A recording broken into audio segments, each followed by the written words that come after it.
Les deux essais de Scott Wilson, 18e, et Zach Kibirige, 24e, en première période ont rapidement donné le ton de cette rencontre, avant qu'Étienne Hergent, 28e, ne redonne de l'espoir à sa formation. Encore au contact à la pause, 12-10, les brivistes n'ont ensuite plus inscrit le moindre point, et ce malgré de nombreux temps forts. Le doublé d'Alex Tay, 59e, 68e, a ensuite éteint les derniers espoirs des joueurs de DIR Casadei.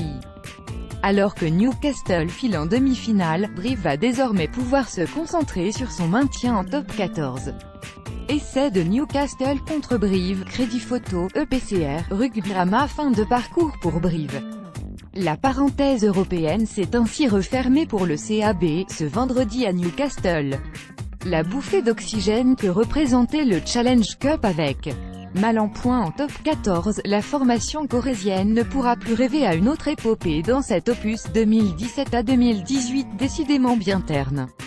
Si la tête était sans doute un peu ailleurs ce soir, l'équipe remaniée de DIR Casadei s'est battue avec ses armes sur la pelouse du Kingston Park. Hormis l'étincelle d'Étienne Hergent, Brive a manqué ses temps forts et pourtant, Brive y a cru presque jusqu'au bout.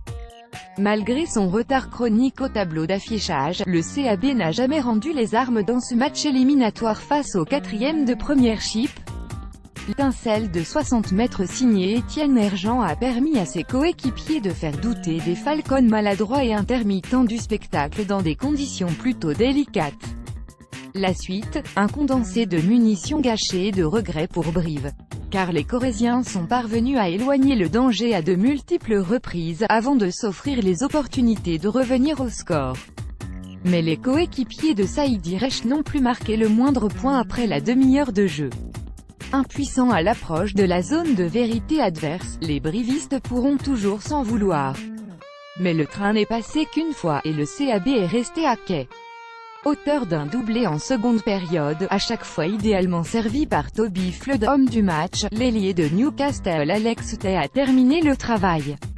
Les Falcons affronteront le vainqueur du match Connacht Gloucester en demi-finale.